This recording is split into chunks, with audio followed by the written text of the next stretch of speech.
Assalamualaikum. Good time to all of you. Hope you all are fit and fine. I'm also fine by the grace of Almighty Allah.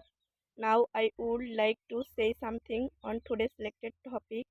Our today's selected topic is myself. Let's get started. This is Joy in front of you. I'm from Norail. Actually, I'm a student. I'm studying in class 8 at Shahabag United Academy. We are 6 members in our family, including myself, my father, my mother, my brother, and my grandmother. My father is a businessman.